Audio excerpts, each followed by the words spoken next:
Salut à tous et bienvenue dans cette méga formation portant sur le prompt engineering ou alors l'ingénierie du prompt. Alors, il vous est déjà arrivé au moins une fois, lorsque vous êtes en train d'utiliser une intelligence artificielle donnée, d'écrire ou d'entrer une instruction à l'intelligence artificielle. Et l'intelligence artificielle ici vous génère une réponse qui ne répond pas à vos attentes. Alors, n'ayez surtout pas peur. Ça ne veut pas tout simplement dire ici que l'intelligence artificielle en soi n'est pas assez pertinent. Ça voudrait tout simplement dire dans ce cas que l'instruction que vous avez donnée à l'intelligence artificielle dans ce cas n'est tout simplement pas exhaustive. Alors, l'objectif de ce cours ici est de vous permettre de générer des instructions vraiment exhaustives, des instructions avec des spécifications vraiment très précises, devant aider votre intelligence artificielle à vous donner des réponses satisfaisant ainsi vos besoins. Alors, tout au long de ce cours, nous allons plus nous intéresser à l'intelligence artificielle qui est ChatGPT, mais ne vous inquiétez surtout pas, que vous soyez un utilisateur, par exemple, de Claude, de Grok ou de DeepSeek, ou alors d'un autre type d'IA, les méthodes ou les techniques que nous allons vous montrer tout au long de cette vidéo vont vous permettre également de générer des prompts ou des instructions de qualité dans cet autre type d'IA que vous allez utiliser. Alors, sans plus tarder, comment structurer ce cours? Ce cours est tout simplement structuré de la manière suivante. Premièrement, nous aurons une introduction générale à l'ingénierie des prompts et à ChatGPT. Ici, nous allons donner l'ensemble des éléments de base qui vont nous permettre qui vont nous servir de levier tout au long de cette formation. En deux ici, nous allons donc nous intéresser aux composants essentiels d'un prompt efficace. Alors, qu'est-ce qui rend un prompt efficace? Qu'est-ce qui rend un prompt précis? Qu'est-ce qui peut faire en sorte que ce prompt que nous entrons, cette instruction que nous entrons ici, permette à l'IA de nous générer une réponse de qualité? Alors en 3 ici, nous aurons donc affaire à des applications concrètes et modèles de prompt. Dans ce cas de figure, nous allons plus nous intéresser à des exemples concrets, vous poussant à voir l'efficacité de cette technique de prompting que nous venons, n'est-ce pas, de vous donner. Alors, dans la partie carré ici, nous allons souligner les erreurs couramment utilisées.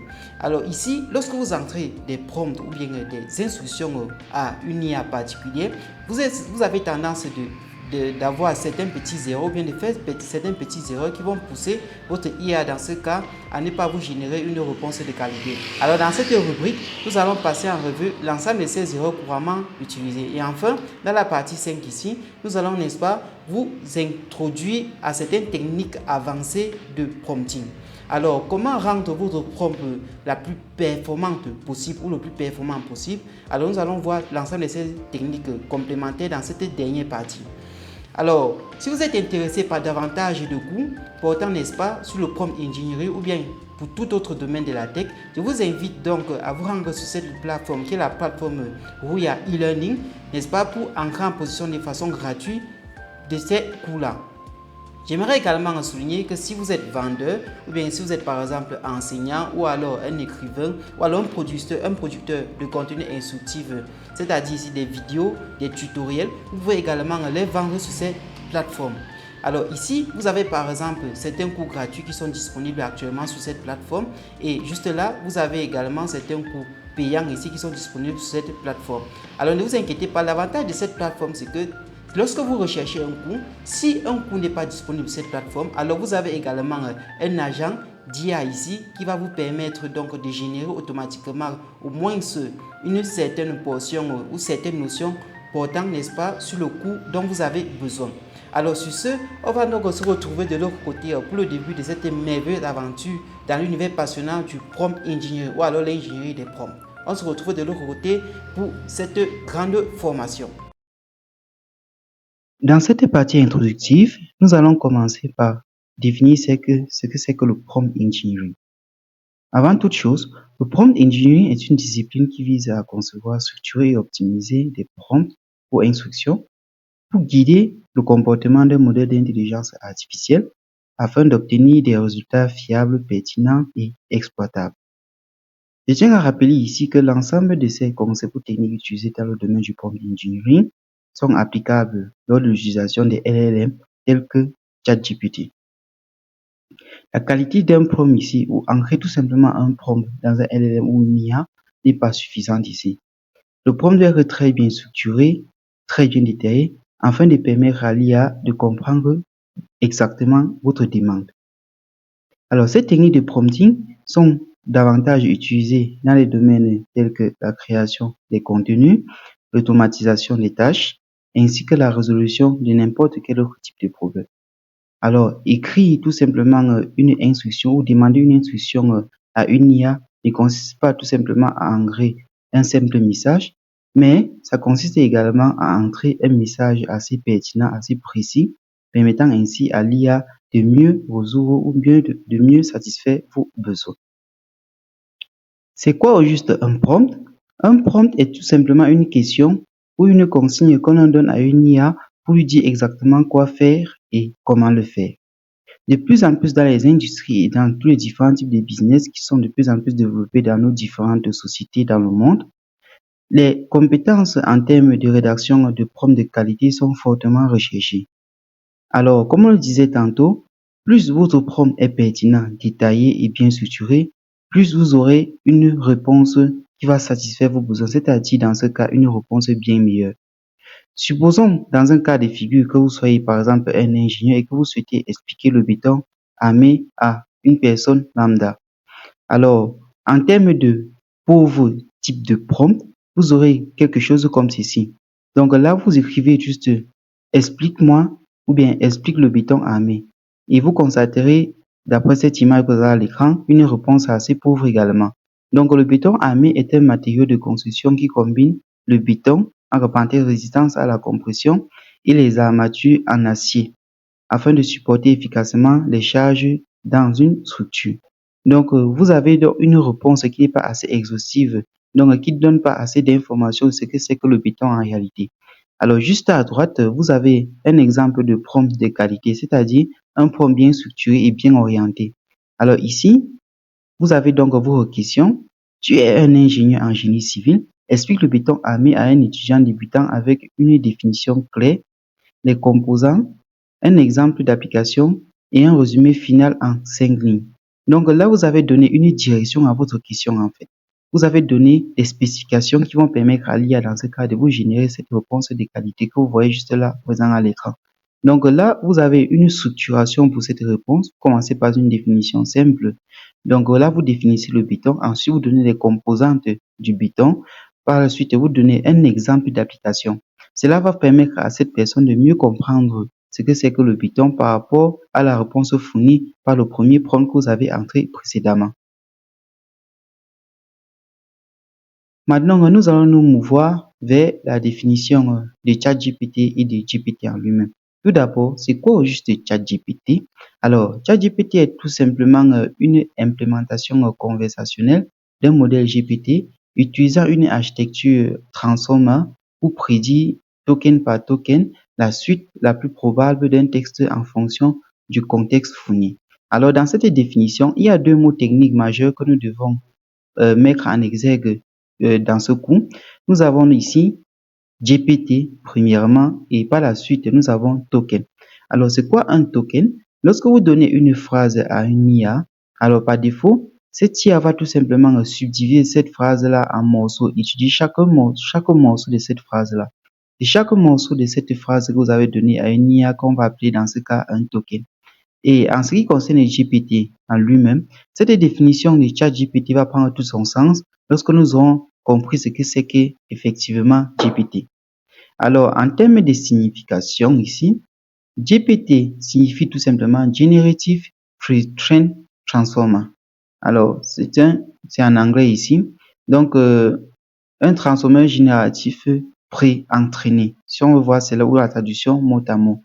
Alors, à quoi renvoie chacun de ces mots? La compréhension de chacun de ces éléments constitutifs de cette signification de GPT ici vont nous permettre de comprendre davantage l'architecture sur laquelle ChatGPT fonctionne.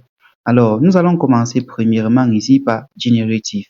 Alors, génératif fait référence au fait que ChatGPT ici génère du contenu. Ça peut être du texte, du code, des explications et bien d'autres types de contenus encore. Alors, quand on dit que pre-train, ça veut tout simplement dire que il est entraîné ici à l'avance sur de grandes quantités de données. Alors, lorsqu'on parle de grandes quantités de données, rappelez-vous, nous avons dit que ChatGPT dans ce cas est tout simplement un LLM, c'est-à-dire Large Language Model. Alors, au niveau des transformeurs, lorsque nous parlons de transformeurs, nous faisons allusion à une architecture avancée de réseaux de neurones spécialisés dans le langage. C'est donc ainsi que se présente donc l'architecture GPT. En d'autres termes, nous pouvons ainsi dire dans ce cas, ou en d'autres mots, que ChatGPT est tout simplement un assistant intelligent basé sur l'IA capable de dialoguer, expliquer, analyser et produire du contenu à partir du langage naturel. Alors, ChatGPT, c'est une technologie, n'est-ce pas, qui est fortement utilisée dans plusieurs domaines au quotidien. Alors, vous pouvez l'utiliser dans le domaine de la programmation, par exemple, ou alors tout simplement dans le domaine de l'éducation, dans le domaine de l'assistance client, également dans le domaine de la création de contenus. Au vu de toutes les qualités de ChatGPT, nous pouvons dire aisément ici que ChatGPT n'est pas un moteur de recherche, c'est un moteur de raisonnement linguistique. Nous allons à présent nous mouvoir vers les composantes essentielles d'un prompt efficace. Dans cette partie, nous allons nous intéresser aux composantes essentielles d'un prompt efficace. Alors, quelles sont les différentes composantes essentielles d'un prompt efficace? Un prompt professionnel n'est pas une simple question. C'est une instruction structurée comparable à un cahier de charges en ingénierie. Plus le prompt est clair, structuré et complet, plus la réponse de l'IA sera précise, exploitable et fiable. Un prompt efficace se repose sur 5 piliers fondamentaux. Comme premier pilier fondamental ici, nous avons le rôle. Alors le rôle ici permet de répondre à la question qui est l'IA. Le rôle permet de définir l'identité et l'expertise que l'IA doit adopter. Sans rôle, l'IA répond de manière générique. Avec un rôle, par contre, l'IA adapte son vocabulaire, son raisonnement et son niveau technique. Comme exemple de rôle ici, vous pouvez par exemple avoir le rôle d'ingénieur en génie civil, le rôle de professeur d'université, le rôle de développeur back-end senior ou alors tout simplement par exemple le rôle de consultant en stratégie par exemple. Comme deuxième pilier fondamental ici, nous avons le contexte. Alors le contexte ici permet de répondre à la question pour qui et dans quel cadre. Le contexte précise la situation, le public cible et l'objectif global. Sans contexte, l'IA ne connaît pas le niveau du lecteur. L'IA ne connaît pas non plus, bien ne sait pas si elle doit être simple ou technique. Comme exemple de contexte ici, vous pouvez tout simplement avoir par exemple le public qui est débutant. Par exemple, le débutant ici c'est un contexte. Il s'agit par exemple d'un cours universitaire comme deuxième contexte ici. Comme troisième contexte ici, dans vos prompts, vous pouvez tout simplement insérer le projet concerne par exemple un bâtiment de type RE+3 ou dans un autre cadre d'études ici. La réponse sera utilisée dans une présentation PowerPoint comme exemple. Comme troisième pilier fondamental, nous avons la tâche. Alors la tâche ici représente tout simplement l'objectif précis. La tâche correspond à ce que l'on attend exactement de l'IA. Les verbes doivent être clairs. Les verbes ici doivent également être directs et non ambigus. Comme exemple de verbes que nous pouvons utiliser dans ce cas, le plus souvent, nous allons utiliser les verbes d'action. Alors, comme verbe d'action ici, vous pouvez avoir quelques exemples tels que analyse, résume, compare, calcul, n'est-ce pas, génère, définit, explique, etc. Alors, comme quatrième pilier fondamental, nous avons les contraintes. Alors, les contraintes permettent à l'IA de savoir comment répondre. Ces contraintes-là servent à contrôler la qualité, la longueur et le style de la réponse.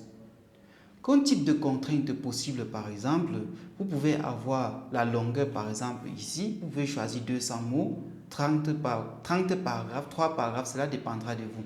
Vous avez le niveau. Si le niveau ici est, par exemple, débutant, intermédiaire, expert, vous pouvez avoir également le format. Alors, sur quel format est-ce que vous allez générer, n'est-ce pas, votre réponse? Ça peut être une liste, un tableau ou tout simplement un email, voire une image aussi. Vous avez le ton. Quel ton devrons-nous utiliser? Le ton professionnel. Vous pouvez avoir également d'autres éléments tels que la langue, la norme par exemple pour ceux qui font dans le domaine du génie civil, comme norme de construction par exemple, pour avoir l'Eurocode, le BAE, l'ISO, etc. Vous pouvez également avoir ici, n'est-ce pas, le ton formel, le ton simple, le ton technique.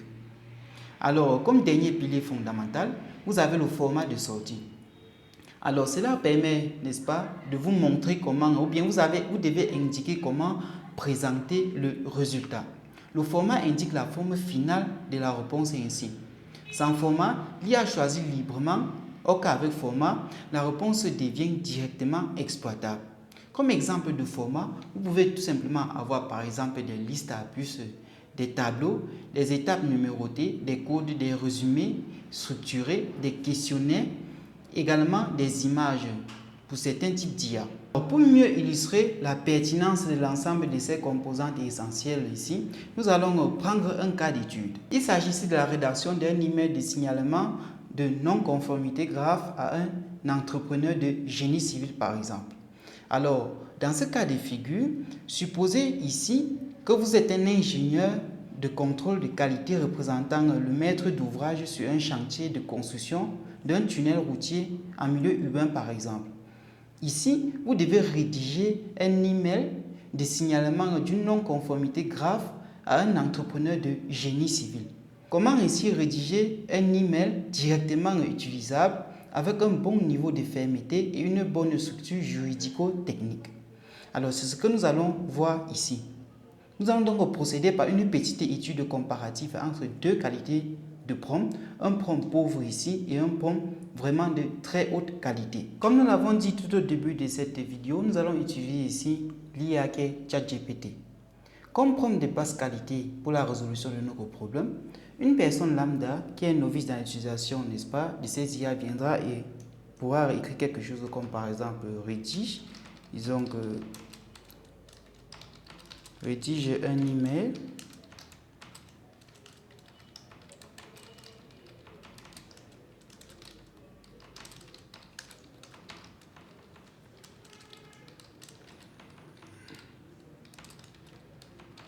pour dire à l'entrepreneur qu'il a mal fait le béton. Alors, lorsque nous rédigeons un prompt comme ceci, donc rédige un email pour dire à l'entrepreneur qu'il a mal fait le béton. Donc là, lorsque vous, n'est-ce pas, lorsque vous exécutez celui-ci, alors voici une réponse que vous allez recevoir juste là. Donc là, voici une rédaction professionnelle ferme mais respectueuse que tu peux envoyer à l'entrepreneur. Ici, vous avez cet exemple de rédaction, n'est-ce pas? Alors nous allons attendre que cela finisse de rédiger. Alors, voici ce que vous avez comme lettre. Vous avez le sujet, non-conformité des travaux de bétonnage. Bonjour monsieur, après inspection des travaux de bétonnage réalisés récemment sur le chantier, je tiens à vous informer que le béton a été exécuté de manière non conforme aux règles de l'art et aux prescriptions techniques prévues. Plusieurs anomalies ont été constatées, notamment en ce qui concerne la mise en œuvre, la qualité du béton et ou le respect des dispositions techniques requises. Ces manquements peuvent compromettre la durabilité, la résistance et la sécurité de l'ouvrage. Je vous demande donc de bien vouloir prendre les dispositions nécessaires dans le plus bref délai afin de corriger ces défauts et de me proposer une solution technique conforme aux normes en vigueur avant toute poursuite des travaux. Dans l'attente de votre retour rapide, veuillez recevoir, monsieur, l'expression de mes salutations distinguées cordialement. Donc là, c'est écrit Herman par exemple, juste là. Car ici, n'est-ce pas, j'utilise celui-ci avec mon adresse email. Alors, vous avez donc cette réponse juste ici. Alors, nous allons comparer donc cette réponse générée par ce prompt de qualité basse avec ce nouveau prompt que nous allons rédiger juste ici. Alors, nous allons donc rédiger ce nouveau prompt en respectant les lois que nous avons énumérées précédemment. Donc, nous allons commencer par donner une casquette ici à l'IA, donc un rôle à l'IA. Donc, nous avons, donc, tu es un ingénieur de contrôle de qualité représentant le maître d'ouvrage par exemple. Donc là, tu es un ingénieur. Là, nous avons donc fini avec la contextualisation ici. Alors, qu'est-ce que nous avons? Nous avons ceci, lors du coulage du radier du tunnel le 14 novembre 2004, les mesures d'affaissement au compte Abrams réalisées à la réception du camion Toupie numéro 10, bon de livraison BL 2024 4475, ont donné un affaissement de 210 milli, alors que le CCTP impose un affaissement de 150 milli pour le béton C3037 x 3C4 utilisé. Ceci indique une addition d'eau probable sur chantier, ce qui double le rapport au ciment et donc la durabilité et la résistance du béton. La surface concernée est estimée à 45 mètres carrés. Les éprouvettes de contrôle ont été, là nous avons, ces éprouvettes de contrôle ont été tout simplement prélevées et sont en cours de cure. Maintenant, nous allons passer à la prochaine étape ici. Il s'agit tout simplement ici, n'est-ce pas, de la tâche. Alors, quelle est la tâche que nous voulons réaliser dans ce cas? Qu'est-ce que nous voulons que l'IA nous aide à faire dans ce cas? Alors, la tâche ici permet tout simplement de faire une excellente formulation ici de cette doléance majeure que nous souhaitons que l'IA tout simplement nous génère. Alors, nous allons donc demander à l'IA de rédiger tout simplement un mail formel au directeur des travaux de l'entreprise titulaire du lot gros œuvre pour des éléments que nous allons donner au fur et à mesure que nous allons rédiger tout simplement cette tâche. Donc ainsi, nous avons donc fini avec la tâche. Alors, en quoi consiste tout simplement cette tâche? Ici, nous avons donc la tâche à question. Rédiger un mail formel au directeur des travaux de l'entreprise titulaire du lot gros œuvre pour notifier officiellement la non-conformité, demander la suspension immédiate de l'utilisation du béton de ce camion toupie pour toute, donc là ici c'est toute, pour toute autre application, exiger la mise en place immédiate d'une procédure de traitement de non-conformité, y compris proposition de démolition et reconstitution si les résistances d'éprouvettes à 28 jours s'avèrent insuffisantes, et rappeler ici les obligations contractuelles et les conséquences potentielles. Donc c'est ce qui est pour la tâche ici.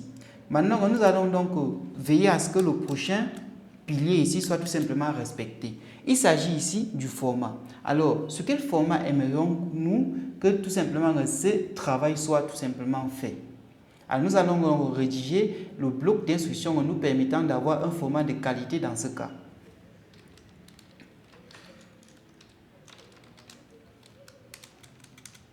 Donc là, nous allons par exemple écrire tout simplement le format. Là, il comprendra ici que nous demandons donc, bien ici, nous voulons que le format du rendu que nous aurons au final soit tout simplement celui qui est contenu dans les instructions que nous apprêtons à écrire juste ici. Donc ainsi, nous avons donc rédigé le format du rendu que nous aurons à la fin. Donc email formel avec objet, référence du chantier. Alors comme référence du chantier, ici nous avons par exemple tunnel de la rue des Arts, lot GO, marché numéro 2024, TUN 001. Alors, le corps de notre lettre ici sera tout simplement structuré en 4 paragraphes. Formule de politesse professionnelle et de rigueur dans ce cas. Nous allons maintenant nous mouvoir, n'est-ce pas, vers le ton. Alors, quel est le ton que nous allons utiliser dans ce cas? Alors, le ton que nous allons utiliser ici doit être tout simplement ferme, factuel, sans agressivité, mais sans ambiguïté sur la gravité de la situation. Alors, donc là, nous avons le ton qui doit être ferme, factuel, sans agressivité, mais sans ambiguïté sur la gravité de la situation. Alors, qu'est-ce que nous allons donc avoir ici en copie, par exemple? En copie ici, le conducteur d'opération du maître d'ouvrage. Alors, nous avons le conducteur d'opération du maître d'ouvrage. Maintenant, nous allons ajouter tout simplement une contrainte. Rappelez-vous, parmi nos piliers fondamentaux de la forme d'un prompt d'excellence ici, nous avons donc la contrainte qui va nous permettre de délimiter tout simplement notre réponse que nous attendons, n'est-ce pas, de notre IA. Donc, au lieu d'écrire contrainte, nous pouvons directement, n'est-ce pas, rédiger la contrainte. Donc là, par exemple, ne pas formuler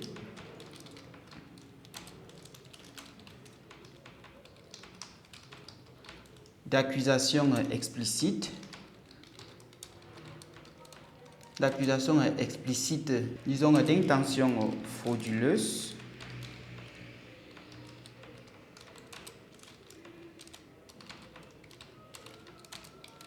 avant les résultats d'éprouvettes. Disons avant les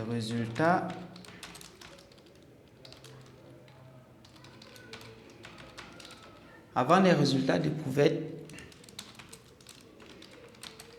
ni rester factuel sur les mesures.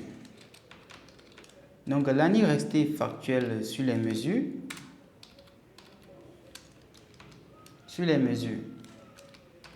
Alors, nous venons ainsi d'ancrer tout simplement un prompt qui est censé nous générer un résultat de bien meilleure qualité. Donc là, nous lançons cela et nous attendons donc la réponse qui nous sera fournie dans ce cas. Donc déjà, là vous avez, n'est-ce pas, le sujet notification de non-conformité béton acier du 1411 camion T. Là, nous avons déjà un degré de précision qui est bien mieux. Donc là, nous avons donc monsieur le directeur des travaux.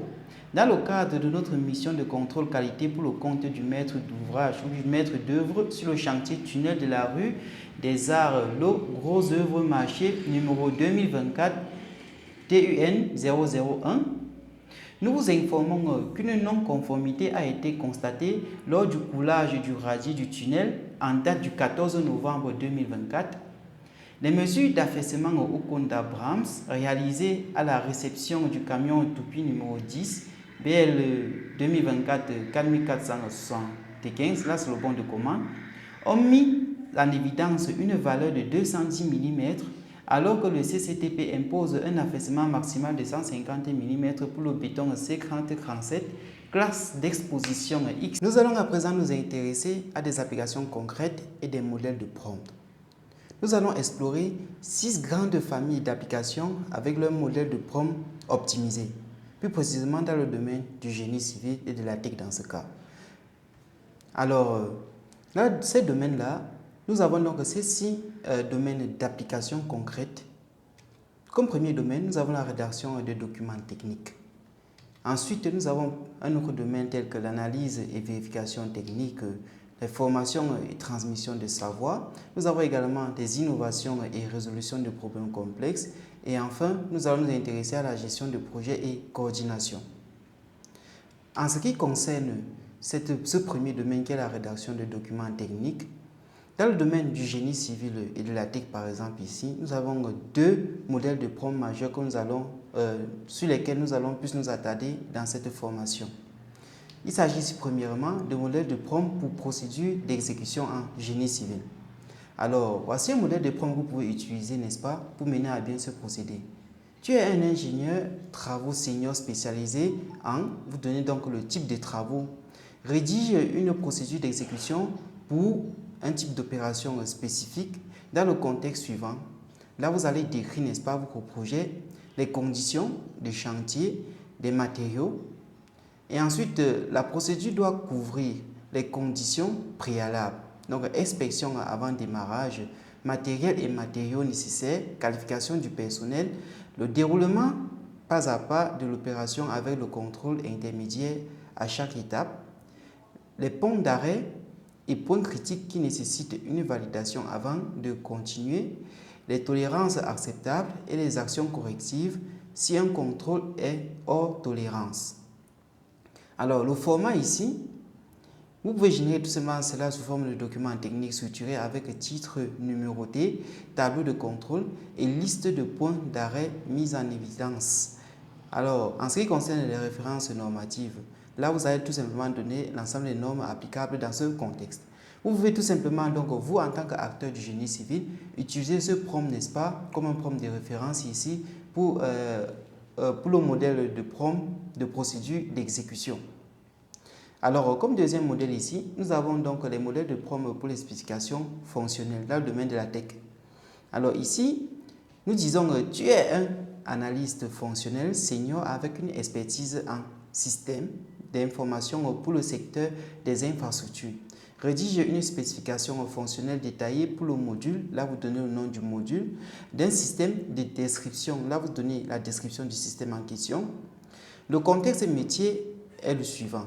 Là vous allez donner donc une description des utilisateurs, de leurs besoins, du processus métier actuel.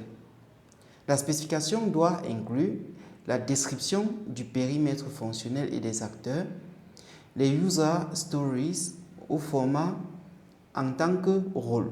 Là, vous donnez tout simplement le rôle. Je veux, là, vous donnez tout simplement la fonctionnalité que vous voulez. Enfin, là, vous donnez tout simplement le bénéfice. les règles de gestion détaillées pour chaque fonctionnalité, les cas d'usage nominaux et les cas d'erreur, et les exigences non fonctionnelles, performance, sécurité, accessibilité. Le format de sortie, vous pouvez tout simplement sortir cela sous format de document structuré avec une numérotation hiérarchique des exigences. Alors, dans cet autre domaine, nous avons tout simplement la formation et la transmission des savoirs. Dans ce domaine, par exemple, vous avez tout simplement ce modèle de promo pour la formation technique, en génie civil par exemple. Alors, que stipule ce modèle? Tu es un formateur technique expérimenté en vous donner tout simplement votre domaine dans le génie civil et un pédagogue hors pair. Créez un module de formation, vous donner tout simplement la durée. Sur le thème, là vous donnez le thème. Pour des profils, là vous donnez tout simplement le profil des apprenants. Ça peut être technicien, ingénieur, débutant, etc. Le module doit inclure les objectifs pédagogiques, ce que l'apprenant saura faire à la fin en utilisant des verbes d'action mesurables. Alors, ça vous rappelle les lois que nous avons étudiées précédemment, n'est-ce pas? Les lois fondamentales ici pour la rédaction d'un prompt de qualité. Alors, le plan de la formation heure par heure avec les méthodes pédagogiques, donc exposé, étude de cas, exercices pratiques, mise en situation. Les exercices pratiques avec leurs corrections, les points de vigilance et erreurs courantes à éviter dans la pratique. Et un QCM de validation de 10 questions avec leurs réponses. Adapte le niveau technique au profil des apprenants. Alors, nous allons donc revenir sur ce prompt, prendre ce prompt comme exemple de cas d'étude que nous allons utiliser dans ChatGPT, compléter pour voir ce que ça va nous fournir comme résultat de qualité. Alors, dans le domaine des innovations et des résolutions de problèmes complexes, nous pouvons avoir un modèle de prompt pour le brainstorming technique, dans le domaine du génie civil par exemple. Tu es un ingénieur innovant et créatif à l'intersection du génie civil traditionnel et des nouvelles technologies. Alors, le contexte ici, vous allez tout simplement donner une description du problème technique ou du besoin. Par la suite, vous dites « Génère 15 idées de solutions en variant délibérément les approches. Solutions traditionnelles optimisées, solutions intégrant le numérique, solutions bio-inspirées ou biométiques, solutions low-tech et frugales, et solutions radicalement innovantes issues d'autres secteurs. Ça peut être l'aéronautique, le naval spatial ou n'importe quel autre type de secteur. Pour chaque idée, donne un nom, une description en 2 phrases et une estimation du niveau de maturité technologique. Alors, identifiez ensuite les 3 idées les plus prometteuses pour, là, vous donner tout simplement le contexte, les contraintes spécifiques et justifier ce choix. Alors, ce prompt-là est très intéressant, n'est-ce pas?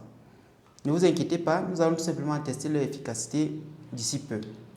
Alors, dans le domaine de la gestion de projet et de coordination, voilà le type de prompt que vous pouvez avoir. Vous pouvez avoir donc un modèle de prompt pour le plan de gestion des risques de projet. Ceci est bien utilisé dans le domaine de la tech que dans le domaine du génie civil. Alors, tu es chef de projet senior certifié PMP, donc un projet management professionnel, avec une spécification en vous donner le type de projet, l'infrastructure, le développement logiciel.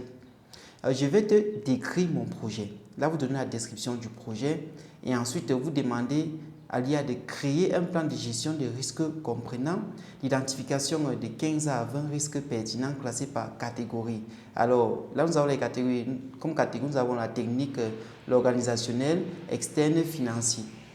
Pour chaque risque, probabilité 1 à 5, impact 1 à 5, score de criticité et un propriétaire de risque type. La matrice des risques, donc ça peut être un tableau probabilité fois impact, un tableau à double entrée. Les stratégies de réponse pour les 5 risques les plus critiques. Donc évitement, transfert, mitigation, acceptation. Et un indicateur d'alerte précoce. Donc early warning sign pour chacun des 5 risques majeurs. Alors, sur ce, nous allons donc tout simplement travailler sur un mini projet par la suite. Nous allons créer un assistant virtuel pour votre métier. Alors, avant de créer cet assistant virtuel-là, nous allons commencer tout simplement par tester l'un des modèles de prompt que nous avons donné précédemment. Nous allons dans ce cas ici nous intéresser au modèle de prompt pour la formation technique. Alors, notre prompt était tout simplement structuré comme ceci. Donc là, nous avons dit, tu es un formateur. Donc là, tu es un formateur technique expérimenté là, nous donnons par exemple le domaine du génie civil ici. Ici, nous allons par exemple mettre, disons, en calcul de structure. En calcul de structure. Et un pédagogue hors pair crée un modèle de formation de... Là, nous allons donner par exemple une durée. En ce qui concerne la durée, ici, nous allons par exemple mettre, disons, 5 heures. 5 heures. Sur le thème, par exemple ici, nous allons faire une formation de 5 heures. Sur le thème, là, ça sera tout simplement le dimensionnement. Par exemple, dimensionnement, disons, d'un barrage, ou bien tout simplement, disons, des parois, et contreforts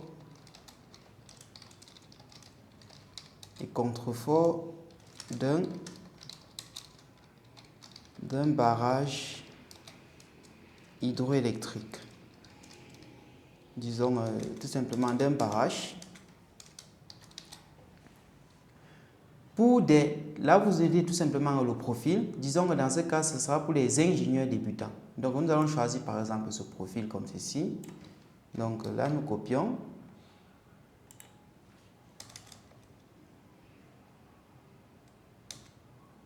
Donc là, ça sera pour les ingénieurs débutants. Tout ceci sera supprimé. Donc là, pour des ingénieurs débutants. Alors, le module doit inclure les objectifs pédagogiques, ce que l'apprenant saura faire à la fin en incluant des verbes d'action mesurables, le plan de la formation heure par heure, avec des méthodes pédagogiques, donc exposé, études de cas, exercices pratiques, mise en situation. L'exercice pratique avec leur correction. Les points de vigilance et erreurs courantes à éviter dans la pratique. Et un QCM naturellement. Alors, là, une fois que notre prompt est complété avec les éléments manquants, voici ce que nous obtiendrons comme résultat. Alors là, vous avez module de formation 5 heures, dimensionnement des parois de contrefort d'un barrage poids en béton. Objectif pédagogique: à la fin de la formation, l'apprenant sera capable de, premièrement, identifier les différentes actions appliquées sur un barrage poids. Donc, hydrostatique, hydrostatique sous pression, poids propre, séisme simplifié. 2. Calculer les pressions hydrostatiques et les résultats des efforts. Donc là, vous avez donc la structure, n'est-ce pas, de cette réponse. En 2, ici, vous avez le plan de formation.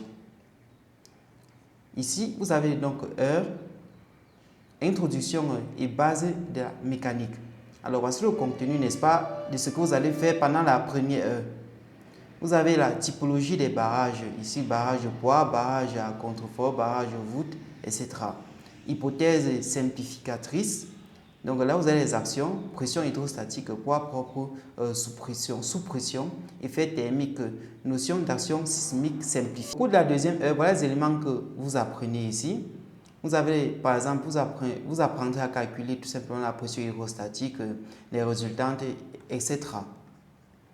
Donc ici, vous voyez comment faire, n'est-ce pas, pour structurer parfaitement votre formation que vous allez tout simplement donner à vos apprenants. Lorsque vous travaillez ainsi, s'il y a un point d'ombre, n'est-ce pas, au niveau de la structuration de votre formation, vous pourrez tout simplement continuer en demandant tout simplement à l'IA ici, n'est-ce pas, de vous tout simplement corriger ces parties, ces points clés-là. Nous allons à présent retourner vers notre projet qui consistait à créer un assistant virtuel pour votre métier. Alors, nous allons nous situer dans un contexte. Vous êtes ingénieur en bureau d'études spécialisé en structure et génie civil numérique dans une entreprise qui développe également des outils logiciels de gestion de chantier. Vous allez créer un assistant virtuel complet en 5 outils interconnectés. Alors, dans ce cas, nous n'allons pas créer ces assistants virtuels en tant que tels, mais nous allons tout simplement sortir des cahiers descriptifs de ces différents outils que nous allons, n'est-ce pas, créer. Alors ici, comme premier outil dans ce cas, nous avons ici l'analyseur des rapports géotechniques. Comme outil 2 ici, vous avez le générateur de spécifications techniques pour logiciel de chantier. Comme outil 3, vous avez l'évaluateur de mémoire technique de réponse à appel d'offres.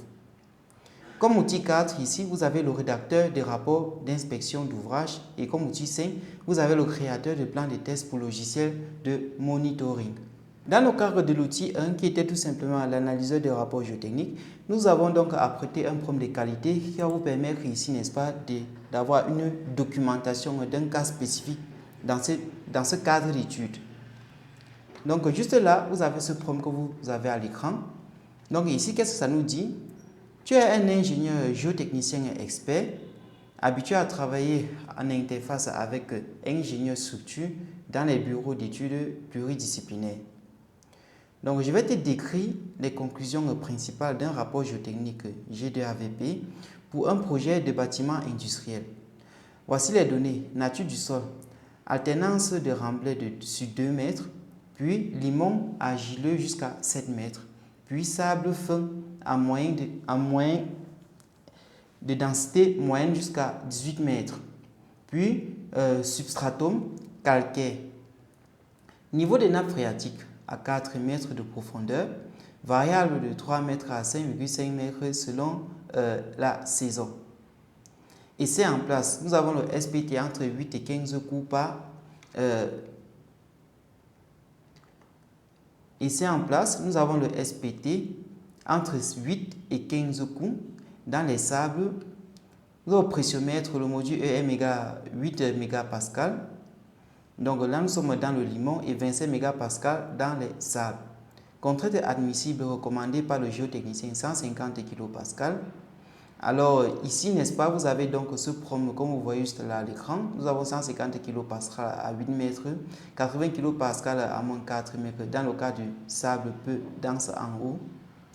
Et là, nous avons les aléas identifiés. Comme aléas identifiés ici, nous avons le risque de tassement différentiel dans les limons.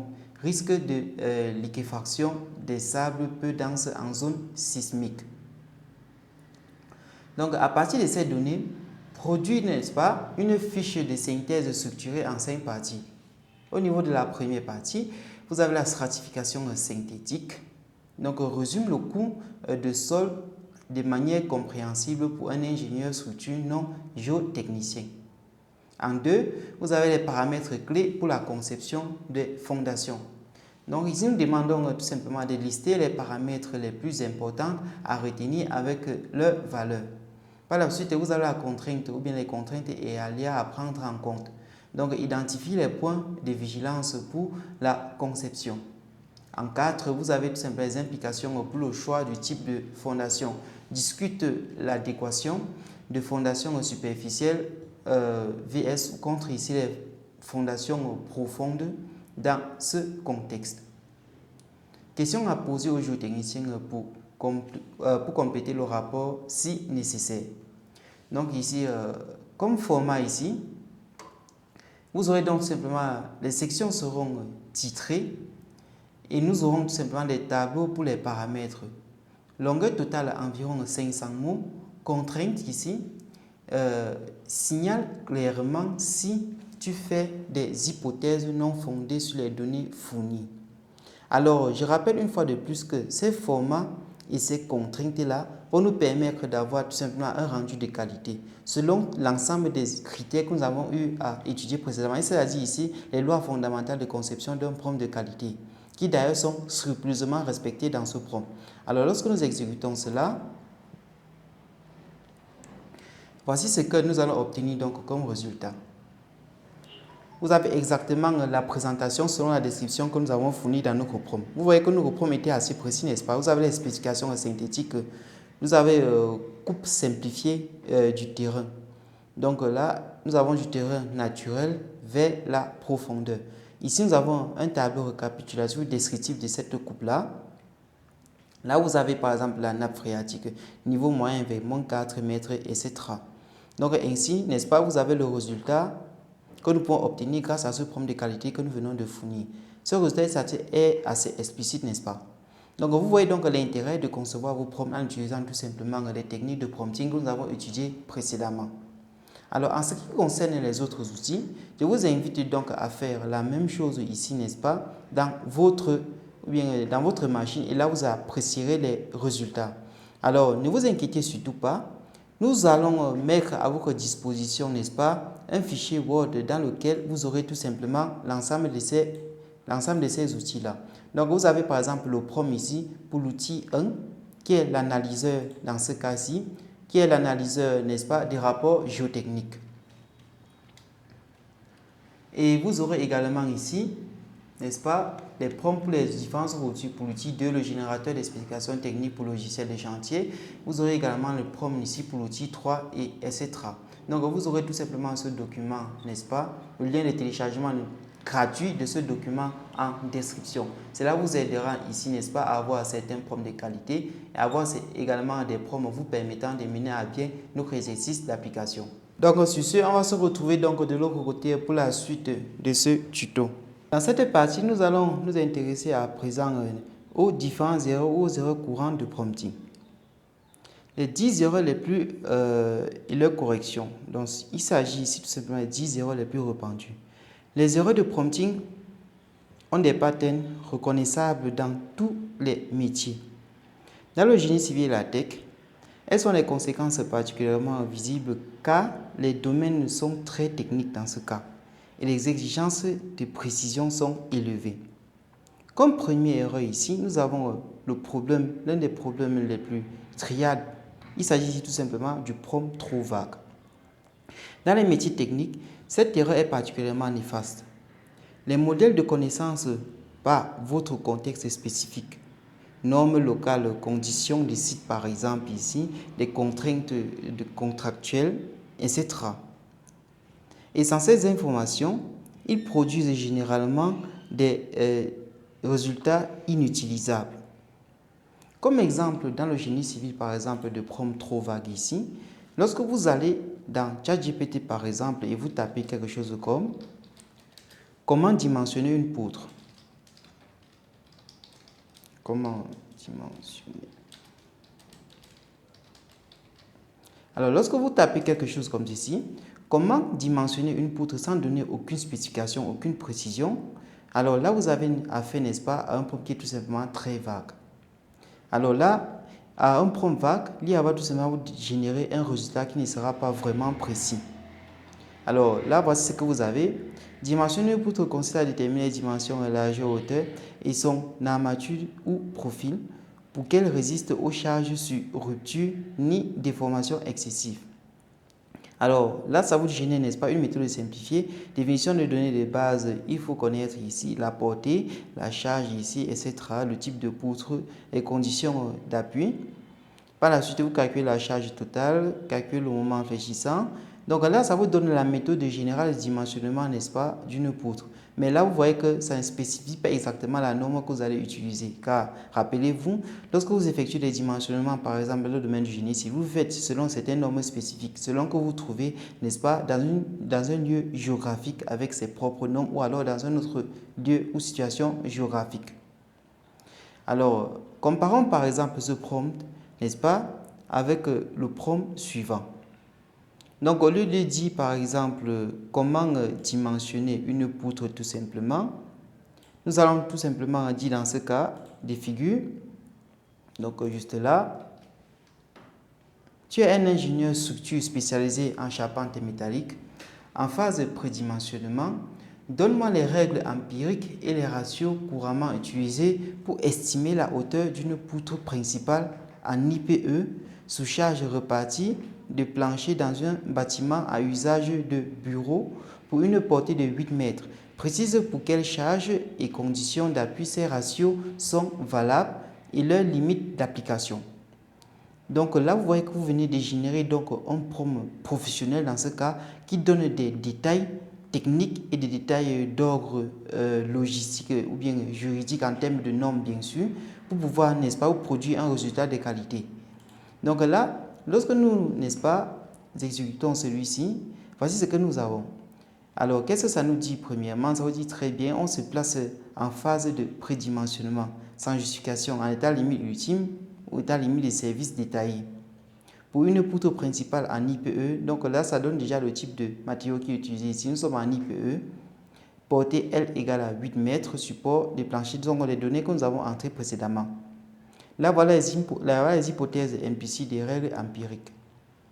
Donc, vous voyez que là, vous avez, n'est-ce pas, donné tout simplement une spécification. Et là, ça vous, n'est-ce pas, ça va vous générer ces calculs selon cette référence nominative des calculs détaillés. Donc, selon l'Eurocode 3, quelle est la norme utilisée dans ce cas-ci?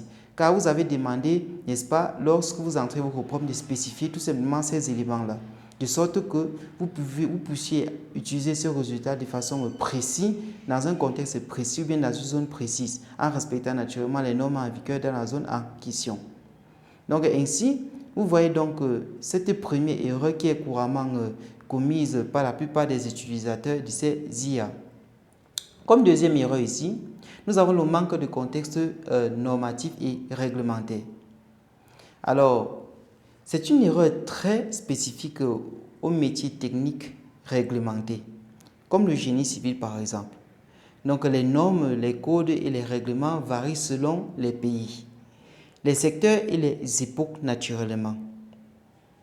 Un problème qui ne précise pas le cadre normatif peut obtenir une réponse basée sur des normes étrangères ou obsolètes. Donc il faut faire très attention dans ce cas. Alors, voici un exemple problématique ici. Si vous allez par exemple ici dans ChatGPT et vous tapez, disons, quelque chose juste pour illustrer cela. Donc là, quelles sont par exemple dans ce cas?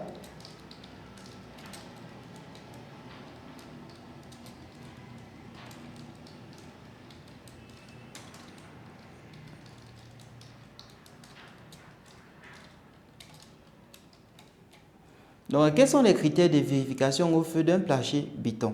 Donc là, quels sont les critères de vérification au feu?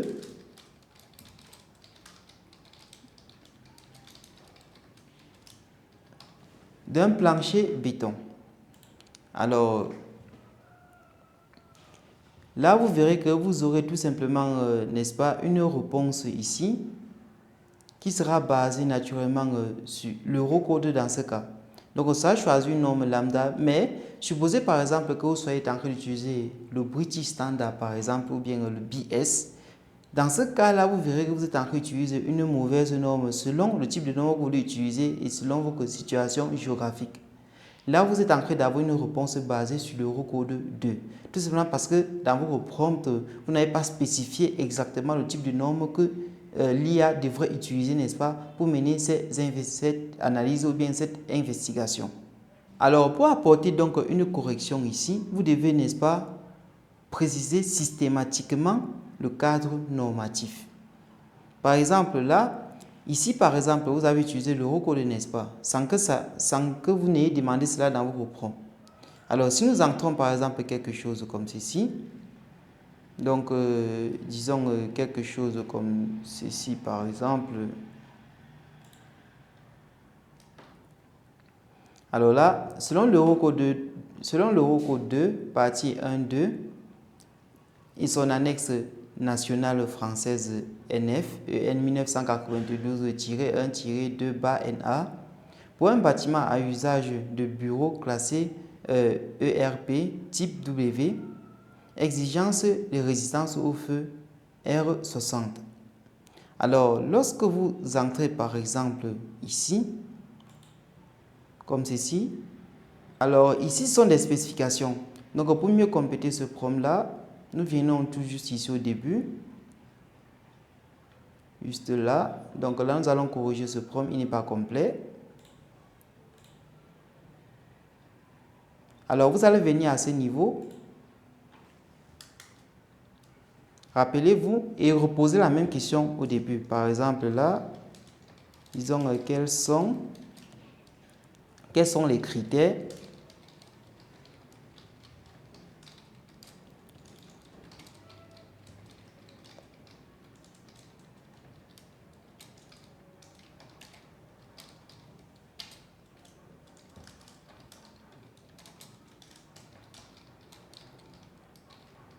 Donc, quels sont les critères de vérification au feu d'un plancher béton? Alors, vous allez écrire cela et vous allez constituer par exemple selon l'Eurocode 2, partie 1.2, EN 1992-1-2 et son annexe nationale française NF, EN 1992-1-2-NA pour un bâtiment à usage de bureau classé ERP. Donc, lorsque vous entrez ainsi, vous avez donc donné des informations, n'est-ce pas, devant nous permettre d'obtenir un résultat de plus raffiné que celui précédemment fourni. Donc là, vous avez donc ces résultats qui vont apparaître juste là. Vous voyez que vous obtenez un résultat plus technique, n'est-ce pas? Alors, c'était ainsi l'erreur qui est également couramment utilisée ou bien commise par les utilisateurs des IA. Alors, cette erreur n'est pas seulement valable dans le domaine du génie civil, également dans tout autre domaine normatif ou normalisé. Comme erreur numéro 3, le plus souvent, il peut arriver que vous demandez des calculs précis sans fournir toutes les données. Les ingénieurs sont parfois tentés de demander au modèle de faire des calculs structuraux. C'est une erreur à double titre. D'une part, le modèle peut se tromper dans les calculs. C'est ce qui arrive le plus souvent dans ChatGPT. D'autre part, s'il fait bien ces calculs-là, alors ici, ils sont inutilisables sans vérification par un ingénieur responsable car le modèle peut faire des hypothèses non énoncées. Alors, c'est ce que vous avez dû constater dans les prompts que nous avons générés précédemment. Par manque de précision, le modèle va donc générer des résultats basés sur des hypothèses qui ont été non énoncées et qui n'émergent pas toujours avec les hypothèses sur lesquelles ou bien avec lesquelles vous êtes en train de travailler. Donc, il faut faire très attention à ce type d'erreur-là. C'est une erreur qui est couramment utilisée ou bien couramment observée par les utilisateurs des IA. Alors, comme autre erreur ici, vous avez également la facilité d'accepter les hallucinations normatives. Alors, c'est l'erreur la plus dangereuse dans le métier technique. Les modèles peuvent décider ou bien peuvent citer les articles de normes, des valeurs réglementaires, des études ou des données qui n'existent pas ou sont incorrectes. Alors, ce que vous pouvez faire dans ce cas, c'est lorsque vous êtes en train de rédiger un prompt et que vous avez besoin par exemple d'un article ou bien des références d'un article, il faut demander à l'IA de vous générer également le lien qui va vous permettre d'accéder à cet article, de sorte que vous puissiez vérifier l'existence de cet article. Par exemple, qu'est-ce que vous dites? Par exemple, je suis en train de travailler, bien, vous dites par exemple quelque chose comme je suis en train de travailler sur mon mémoire de soutenance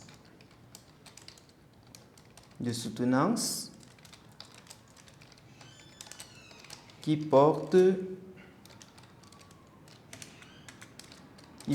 sur, disons, sur la dynamique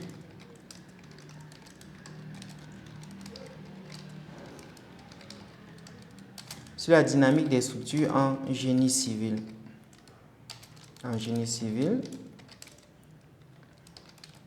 Ok.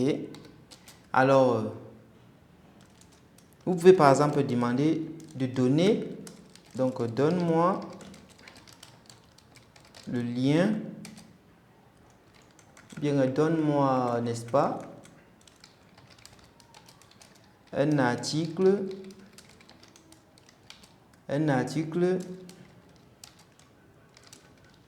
et son lien d'accès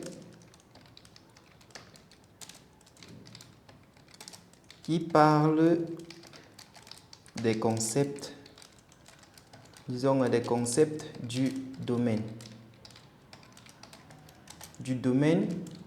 ou disons de mon thème de soutenance. Alors, c'est quelque chose d'assez banal. Alors, lorsque vous exécutez, voici ce que vous avez naturellement comme résultat. Donc, voici un article scientifique accessible en ligne avec lien PDF qui correspond directement à ton thème de mémoire, dynamique des structures en génie civil. Donc ici, vous avez Structural Dynamics of System under Dynamics Load and Review. Ici, ça c'est au titre de l'article ici, mais pour être sûr que cet article existe là, ça va tout simplement vous donner, n'est-ce pas, un lien qui va vous permettre, n'est-ce pas, d'accéder à cet article-là. Donc là, nous sommes sur ResearchGate. Là, ok. Alors, voici cet article en question. Vous avez Structural Dynamics of System under Dynamics Load. Là, vous avez cet article juste là que vous pouvez naturellement, n'est-ce pas, télécharger si vous le voulez bien. Alors, c'est ainsi, avec cette méthode que vous pouvez utiliser tout simplement, n'est-ce pas, ces IA pour être sûr que la référence que l'IA a prise, n'est-ce pas, pour l'étude de votre problème ou bien de votre cas est tout simplement existante. Comme autre erreur dans ce cas, vous avez plusieurs types d'erreurs. Comme autre type d'erreur, vous avez, n'est-ce pas, trop de sujets dans un prompt pour des questions complexes. Donc, un prompt qui demande simultanément l'analyse du sol, par exemple, le dimensionnement des fondations, le calcul de la structure, la rédaction du CCTP et la planification des travaux produira des réponses superficielles sur tous ces sujets. Donc, lorsque vous êtes en train d'utiliser une IA, il faudrait au préalable que vous-même vous compreniez exactement ce sur quoi vous êtes en train de travailler, que vous soyez à même de structurer. Alors, lorsque vous structurez ici consiste tout simplement à subdiviser votre travail, à partitionner votre travail. Alors, vous pouvez tout simplement travailler partition après partition, afin d'éviter, n'est-ce pas, ce genre de problème. Donc là, c'est quelques problèmes majeurs, n'est-ce pas, qui sont habituellement mis en exergue lorsque vous utilisez les IA au quotidien. Il existe également davantage d'autres types d'erreurs telles que la malstructuration des prompts longs, l'utilisation des IA comme Oracle infaillible ici, n'est-ce pas, la négligence des propriétés intellectuelles et la confidentialité par exemple. Il existe énormément d'autres erreurs que vous commettez le plus souvent. Donc, rassurez-vous tout simplement que lorsque vous êtes en train de travailler une IA, vous respectez les lois fondamentales que nous avons eu à étudier précédemment et, n'est-ce pas, ces erreurs flagrantes qui sont régulièrement commises, de ne plus les commettre, c'est-à-dire les problèmes de référence par exemple, les problèmes, n'est-ce pas, de confiance totale en l'IA, les problèmes de structuration de projet, les problèmes, n'est-ce pas, de prompt trop lourd, comportant, n'est-ce pas, plusieurs projets en un seul prompt. Alors, lorsque vous travaillez ainsi, vos résultats seront tout simplement des travaux bâclés par l'IA. Donc, c'était tout pour cette petite partie. On va se retrouver de l'autre côté pour la dernière partie de ce tuto. Dans cette dernière partie, nous allons nous intéresser aux techniques avancées de prompting. Les techniques avancées transforment le modèle de langage d'un simple générateur de texte en un outil de raisonnement sophistiqué.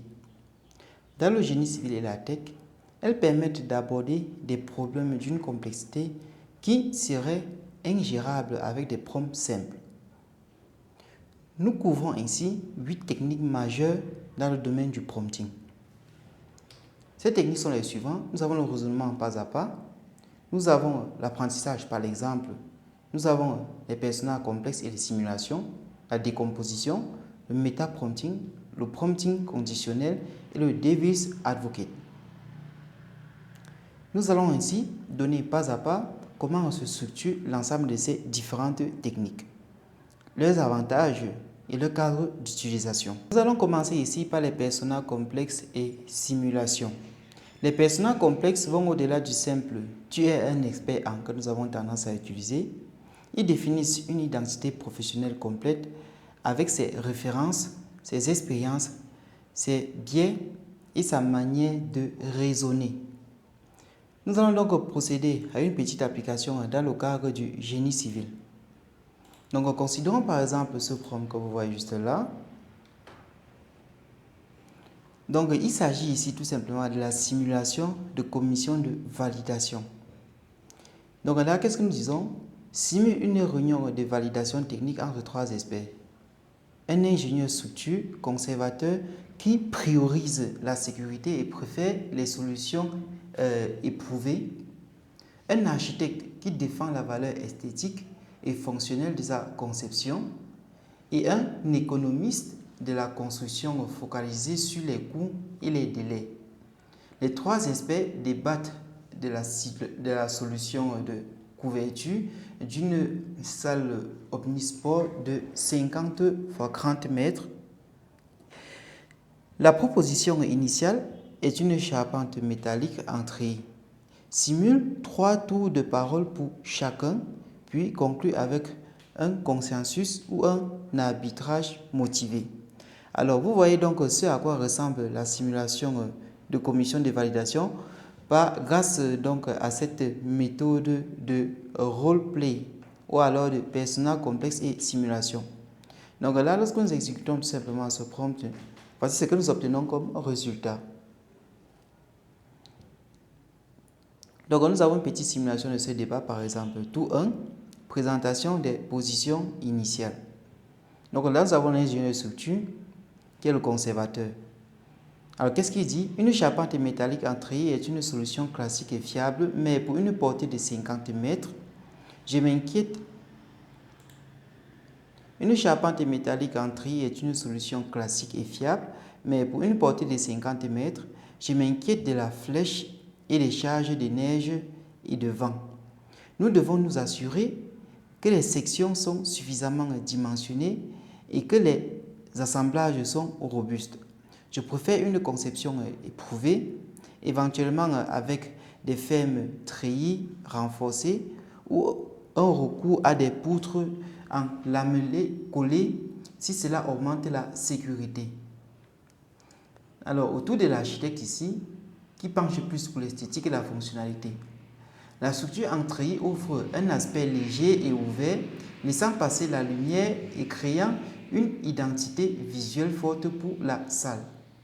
Elle permet aussi de suspendre facilement l'éclairage, les filets et autres équipements sportifs. Pour moi, le défi est de conserver cette élégance tout en assurant la sécurité. Quant à l'économiste à lui, qui est la 3e personne, donc sur un projet de cette taille, le métal est attractif car la préfabrication accélère le montage et réduit la main-d'œuvre sur site. Toutefois, il faut comparer le coût avec d'autres options comme les poutres précontraintes ou des lamellés collés, surtout si cela permet d'éviter des renforts complexes qui alourdiraient le budget. Donc là, vous avez ainsi le tour 2 ici, débat technique et compromis. Là, vous avez le tour 3 également ici pour les tentatives de synthèse. Donc là, vous avez donc les prises de parole de chacun des acteurs de ce débat. Donc ainsi, vous voyez donc comment, n'est-ce pas, ici, utiliser le persona complexe et simulation ici pour demander, n'est-ce pas, de circonstruire ou bien de situer exactement un cas de simulation de commission de validation, par exemple. Au niveau du consensus et arbitrage, donc voici la décision finale. La salle omnisport sera couverte par une charpente métallique en treillis optimisée. Alors, voici ce que l'ingénieur structure. Dans le cas de l'ingénieur structure, la sécurité est garantie par simulation et ajustement des sections selon les charges réelles. Pour l'architecte, l'esthétique et la fonctionnalité sont préservées avec un design léger et ouvert. Et pour l'économiste, enfin, de la construction, la préfabrication et l'optimisation des sections permettent de contrôler le coût et le respect des détails. Nous allons à présent nous intéresser au cas des structures complexes. Donc ici, il s'agit tout simplement d'une décomposition de notre prompt. Ça nous permet ici ainsi de structurer la complexité. La décomposition consiste à diviser un problème complexe en sous-problèmes gérables, soit en définissant vous-même la décomposition, soit en la déléguant au modèle. Mais il serait donc plus préférable de définir vous-même la décomposition pour que ainsi votre prompt puisse générer exactement le résultat auquel vous attendez, ou bien un résultat qui va vous permettre, n'est-ce pas, de mener à bien votre activité. Comme application ici, dans le domaine du génie civil ici, considérons par exemple ce petit problème que vous voyez juste là. Avant de commencer à répondre, décomposer le problème de conception d'un pont urbain piétonnier dans une zone à forte valeur patrimoniale en étapes de réflexion logique. Présente ta décomposition du problème, puis traite chaque étape séquentiellement. Donc là, vous demandez donc à l'IA, dans ce cas, via ce prompt, de décomposer tout simplement ce problème majeur en sous-problème qui va traiter partie par partie. Donc, lorsque vous exécutez ce prompt-là, voici ce que vous obtenez. Là, vous avez la décomposition du problème. Premièrement, vous avez l'analyse du site et du contexte patrimonial. En deuxième position, vous avez la définition des besoins, usages et usages. En troisième position, vous avez le choix du type de structure et matériaux. Quatrième position, vous avez l'impact esthétique et intégration patrimoniale. En cinquième position, vous avez l'analyse structurelle et sécurité, etc. Donc, vous avez ainsi, n'est-ce pas, une décomposition de votre problème en sous-problème. Au niveau de l'analyse du site et du contexte patrimonial, par exemple, là vous avez la première rubrique consiste à étudier la topographie, les contraintes naturelles telles que les rivières, reliefs, le sol et bien d'autres encore, et également identifier les bâtiments, monuments et éléments classés ou sensibles autour du pont. Et enfin, vous avez la rubrique qui consiste tout simplement à comprendre l'histoire et le style architectural de la zone. Alors, ça c'est ce qui est pour cette première partie qui est l'analyse du site et du contexte patrimonial. Il en est de même pour la structuration de tous les autres sous-éléments ou bien sous-parties, n'est-ce pas, de ce problème. Nous avons également dit précédemment que nous pouvons utiliser une IA pour améliorer votre prompt ou bien vos prompts. Le méta-prompting consiste à demander au modèle de vous aider à construire ou améliorer dans ce cas vos propres prompts. Alors, c'est une boucle d'amélioration très puissante, surtout pour les nouveaux utilisateurs. Voici par exemple un cas de figure, ou bien un prompt qui est basé sur cette technique de prompting. Donc là, je veux créer un prompt efficace pour obtenir une analyse des risques sismiques d'un bâtiment existant en vue de sa mise en norme. Avant que je rédige le prompt, propose-moi toutes les questions nécessaires pour bien comprendre mon contexte, mon niveau d'expertise et ce que j'attends exactement. Ensuite, génère le meilleur prompt possible basé sur mes réponses. Donc là, lorsque nous exécutons ceci, ça va donc nous donner des indications qui vont nous pousser à obtenir à la fin un prompt de qualité supérieure. Alors là, voici les questions pour clarifier le contexte. Quel est le type de bâtiment, par exemple ici? Quelle est sa structure principale? Quelle est sa taille et hauteur? Connaissez-vous l'année de construction? Existe-t-il donc plan ou étude antérieure? Au niveau des objectifs d'analyse, veux-tu une évaluation qualitative du risque ou une analyse quantitative avec calcul précis? Cherches-tu à identifier les faiblesses principales ou à proposer des mesures correctives détaillées? Donc vous voyez que l'ensemble de ces rubriques ou dans ces questions, ce sont des questions qui visent, n'est-ce pas, à rendre mon prompt qui sera généré au final la plus précise possible. Donc là, je vais dire par exemple ceci, pour ne pas faire durer, n'est-ce pas, ce tuto. Donc ici, je vais dire réponds à ces questions.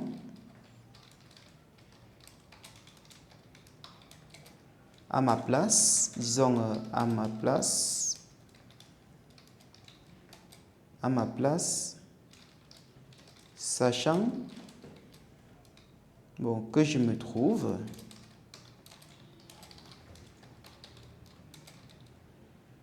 disons au Sénégal,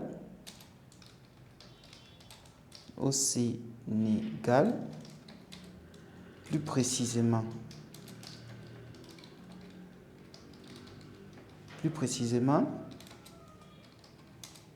et génère moi ce prompt de qualité.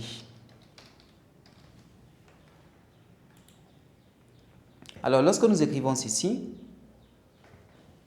voici ce que nous obtenons. Qu'est-ce qu'il dit? Parfait, je vais me mettre à ta place pour un contexte typique au Sénégal et générer un prompt de qualité adapté à ton besoin d'une analyse des risques sismiques pour un bâtiment existant en vue de sa mise aux normes.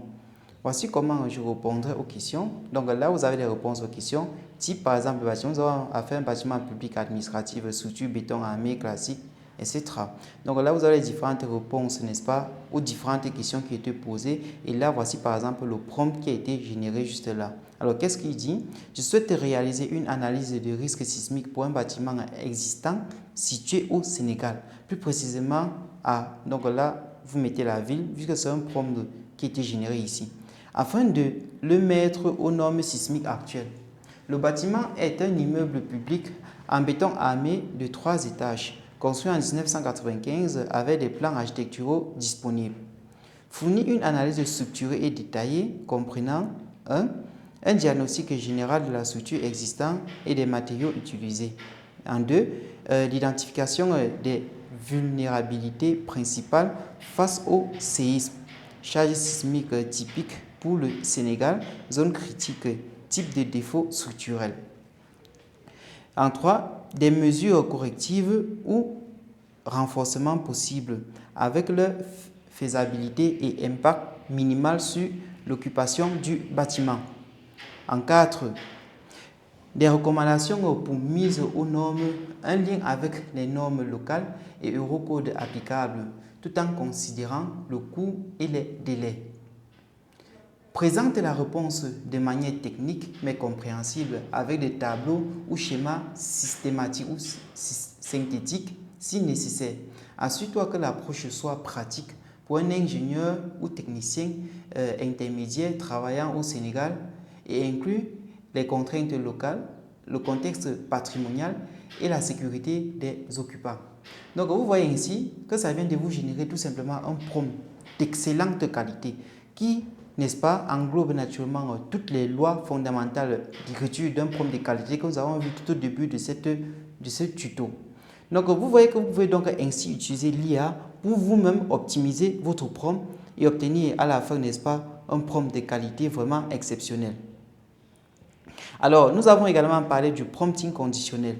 Le prompting conditionnel intègre des règles de décision dans le prompt pour que la réponse s'adapte automatiquement à différentes situations. En génie civil, par exemple, ici, nous pouvons utiliser cette technique de prompting pour les notes de synthèse adaptées à l'audience. Par exemple, là, je vous ai préparé au préalable, n'est-ce pas, un prompt utilisable dans ce contexte. Donc là, vous avez le prompt en question. Qu'est-ce qu'on dit? Analyse la situation suivante. Là, vous allez donner une description d'un problème de corrosion des armatures d'un pont, par exemple. Donc, si je précise que le lecteur est un ingénieur expert en pathologie du béton, produit une analyse technique détaillée avec les mécanismes physico-chimiques et les différentes motivatives et les différences normatives. Si le lecteur est un élu local, produire une note accessible en langage courant avec les impacts pratiques et les enjeux budgétaires. Si le lecteur est un directeur financier, produire une note focalisée sur les coûts, les risques financiers et le retour sur investissement des différentes options.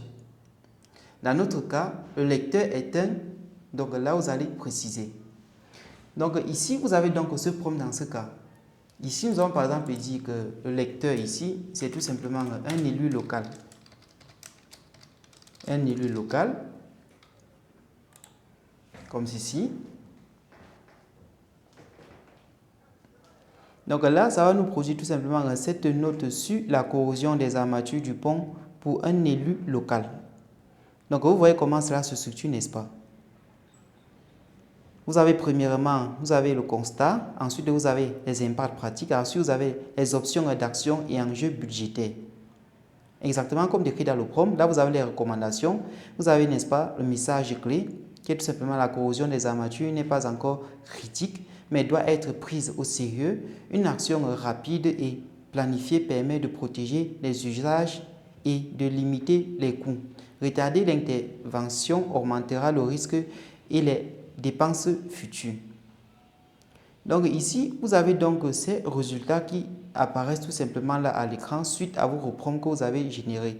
Donc c'est donc ainsi que vous pouvez utiliser donc cette autre technique, c'est-à-dire ici le prompting conditionnel, pour tout simplement rendre de plus en plus précis vos différents prompts que vous pouvez générer. Alors nous avons également cet autre type de prompt qui était, n'est-ce pas, le Devil's Advocate, ou bien il consiste à tester la solidité de vos solutions. La technique du Devil's Advocate consiste à demander au modèle de critiquer systématiquement votre solution, votre plan ou votre raisonnement. En génie civil, par exemple, ici, là, vous avez par exemple ce prompt basé sur cette technique ici, de Devil's Advocate. Donc là, vous avez ce prompt. Donc, je te présente ma solution technique pour le renforcement parasismique d'un bâtiment en maçonnerie non armée. Donc là, vous donnez une description de la solution. Injection de résine dans les joints, chaînage périphérique, raidisseur métallique aux angles. Là, qu'est-ce que vous demandez donc à l'IA? Joue le rôle d'un ingénieur parasismique très critique et expérimenté qui a vu beaucoup de chantiers échouer. Donc là, vous situez déjà l'IA dans un rôle, vous donnez un rôle à l'IA. Maintenant, vous demandez à l'IA d'identifier toutes les failles de cette solution. Donc les hypothèses fragiles, les points d'exécution qui sont souvent mal réalisés sur le terrain, les risques résiduels que cette solution ne traite pas et les cas où cette approche pourrait être contre-productive. Donc soit direct et sans complaisance. Ici, vous demandez donc à l'IA d'apporter une analyse critique et satirique à vos prompts ou bien à vos techniques que vous allez utiliser. Donc, cette méthode permet donc de voir tout simplement si vous êtes sur le bon chemin ou pas lorsque vous êtes en train d'effectuer une tâche précise. Cette technique ou bien cet exemple ici est également valable si vous êtes dans le domaine de la tech. Par exemple, si vous êtes programmeur, que vous avez écrit un programme, vous pouvez tout simplement demander une analyse critique ou satirique, comme vous venez de le faire à l'IA, lorsque vous soumettez vos programmes à l'IA, pour que l'IA puisse apporter des corrections potentielles que vous pourrez utiliser pour améliorer davantage le code que vous avez écrit. Alors ici, en dernière position, la meilleure pratique consiste tout simplement à effectuer une combinaison de l'ensemble des techniques que nous venons de voir jusqu'ici. Alors lorsque vous faites cela, vous serez donc rassuré que vous allez, n'est-ce pas, générer des prompts ou bien des instructions de qualité meilleure et qui vont ainsi vous permettre d'obtenir des résultats de ouf. Alors c'était tout pour cette tuto, ou bien pour ce tuto. N'hésitez pas à liker, à vous abonner si vous avez aimé ce tuto. N'hésitez pas à partager et rappelez-vous, en description ici, vous aurez le lien de téléchargement de ce petit fichier que je vous ai montré au cours de cette formation qui va vous permettre ainsi, n'est-ce pas, d'avoir des exemples de prompts, de qualité de prompts, bien des types de prompts dans différents types de domaines de l'ingénierie. Alors, on se retrouve donc à très bientôt pour une autre vidéo. D'ici là, portez-vous super bien.